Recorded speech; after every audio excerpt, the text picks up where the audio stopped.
Hi అండి, welcome back to Swapna healthy recipes. నేను మీ స్వప్న. Today వీడియోలో కరివేపాకు రైస్ ఈజీగా సింపుల్గా హెల్తీగా ఎలా ప్రిపేర్ చేసుకోవాలో చూపించబోతున్నానండి. మీకు ఆల్రెడీ నేను కరివేపాకు పొడి ఎలా తయారు చేయాలో లాస్ట్ వీడియోలో చూపించాను కదా. ఆ పొడి చేసి పెట్టుకుంటే ఇన్స్టెంట్గా ఒక 2 నిమిషాలు ఈ కరివేపాకు రైస్ చేసుకోవచ్చండి. దీనికోసం నేను కరివేపాకు పొడిని డీటెయిల్గా ఎలాగ ప్రిపేర్ చేసుకోవాలో మీకు లాస్ట్ వీడియోలో షేర్ చేశాను కదా. కరివేపాకు పొడి రెసిపీని నేను ఐకార్డ్లో కానీ ఎండ్ స్క్రీన్లో కానీ యాడ్ చేస్తాను, ఒకసారి చెక్ చేయండి. చాలా టేస్టీగా ఉంటుంది. దీన్ని ఇడ్లీ, దోశ వాటిల్లో కూడా యూస్ చేసుకోవచ్చు.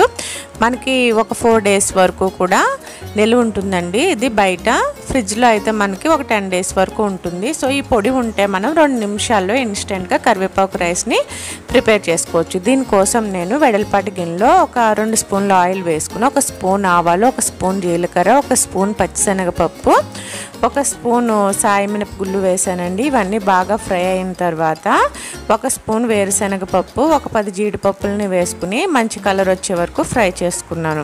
ఇవన్నీ వేసిన తర్వాత ఒక రెమ్మ కరివేపాకును కూడా వేసుకుని లో ఫ్లేమ్లో బాగా ఫ్రై చేసుకోవాలి. ఇవన్నీ మనకి బాగా ఫ్రై అయిన తర్వాత ఒక చిటికెడు పసుపు కూడా యాడ్ చేసుకోవాలండి.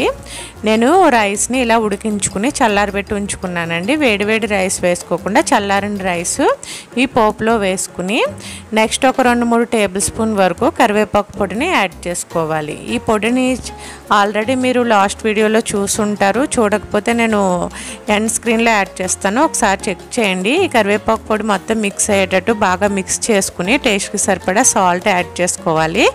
ఆల్రెడీ కరివేపాకు పొడిలో సాల్ట్ ఉంటుంది, దాన్ని బట్టి మనం చెక్ చేసుకుని యాడ్ చేసుకోవాలి టేస్ట్కి సరిపడా. ఇలా కరివేపాకు పొడి అంతా రైస్ అంతటికి పట్టేటట్టు పోపు కూడా ఒక 5 నిమిషాల పాటు మీడియం ఫ్లేమ్లో బాగా ఫ్రై చేసుకోవాలండి.